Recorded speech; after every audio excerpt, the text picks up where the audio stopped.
Let us go to Paul Blumenthal. This is a reporter at the Huffington Post. He is joining us to talk about the impeachment, the broken system. His article, the link you can find that I can tweet out, is a broken system that acquitted Donald Trump. Mr. Blumenthal, thank you so much for being with us. Hey, thanks for having me on. What did we learn yesterday? I think what we learned yesterday is that, the system that we have set up, that the Constitution has set up for the impeachment of a president, the removal of a corrupt executive, just doesn't work anymore. It certainly doesn't work with the system of government as it's developed in our country over the many years. The people who wrote the Constitution, the authors, thought of a system that needed to balance power between branches of government and not between partisan political parties. And right now we're living in a pretty high level of partisanship in our politics, one of the highest levels of partisan polarization that we've ever gone through. And certainly that is also an asymmetric polarization with the Republican Party.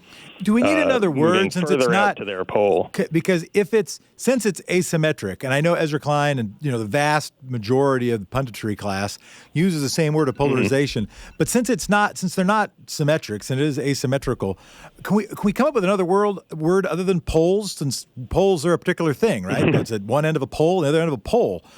What's another word we might use? There's certainly one of the political parties certainly does not want to abide by the rules and I guess the norms, as they say, of how politics has gone in the past in this country. And in some ways, it's clarifying to see this. We have this sort of mythological thought process around Watergate and how the system is supposed to work to remove a president. And it turns out, it doesn't actually work that way. So long as the president of the United States can marshal 34 members of his political party in the United States Senate, even if they represent, a tiny minority of the population of the country, they can remain in power and do pretty much as they please. They can use congressionally approved funds to bribe a foreign country to help them win an election. And the thing that's different now, according to Steve Bannon, he said what is making the Trump impeachment different is Fox News. What is making it different is the vast legions of talk radio that emerged thanks significantly to major financiers funding Rush Limbaugh in the wake of, after what happened with Richard Nixon. I want to, and maybe I'm just annoying, but I want to stick to the polarization thing for a moment. This is a bee in my bonnet. That because when somebody says, they're so polarized, and then that suggests, it's sort of like Charlottesville. There's good people or bad people on both sides. When it seems to me that something different is happening. When MIT did its study of what Twitter followers and media organizations retweeted and didn't, it didn't show polls. What it showed was a particular apparatus, a particular cluster of about 30% of the social media following that only looked at a handful and referenced a handful of sites and was not ecumenical, and it did not show, and there wasn't something equivalent on the other side. So that's why, to me, it's, I hear polarization and I get triggered. But I'd ask you to respond to that. If you want to change the subject, let's change the subject. Well, I think, what you said about Fox News, Rush Limbaugh, talk radio is highly relevant, especially related to Watergate, because Roger Ailes came up with this idea of a conservative media ecosystem specifically because he saw what happened to Richard Nixon, and he thought that it was necessary to prevent any future Republican president from being driven out of office, no matter what they did, was to create something like Fox News, and that's why he did it. That's why we see this happening. And, I obviously can't disagree, and I write in my piece that, what we're seeing is asymmetric. The Republican Party has moved as, very far out onto its pole. I saw a graphic today placing the Democratic Party, the Republican Party, along with European parties on a scale of left to right. And the Republican Party, it's out there with alternative for democracy in Germany, the far right neo-fascist parties. This is certainly an asymmetric situation where Republican senators are rallying. They just had a televised speech by President Trump thanking all of the Republican presidents for helping him stay in office. not looking chastened as Susan Collins or Lamar Alexander claimed he would be.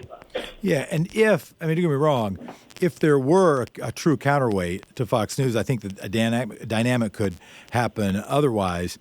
But one advantage that the right wing has is it's so much more monochromatic. It's so much more monotheistic. And it makes it easier for Rupert Murdoch to craft an audience that is coherent. Let me ask another question.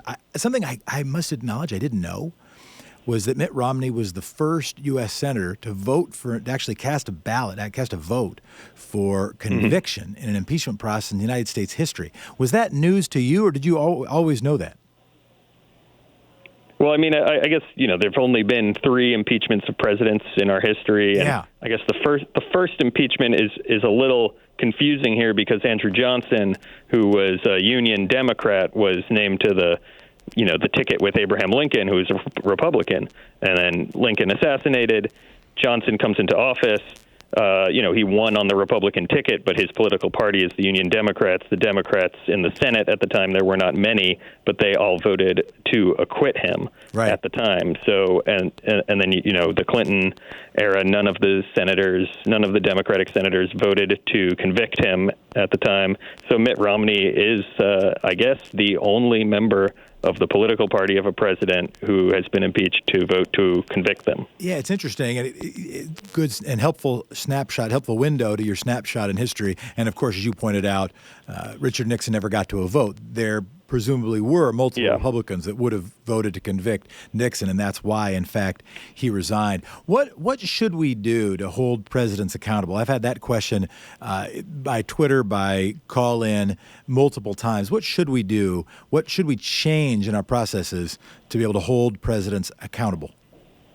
Well, I don't know if I have an answer for what we should change. It seems like the system that we have here, for impeachment is now simply, there's no such thing as censure in the Constitution, but it seems that impeaching a president and, letting them stay in office acts as some form of censure on the president, and that just seems to be all that we have at the moment.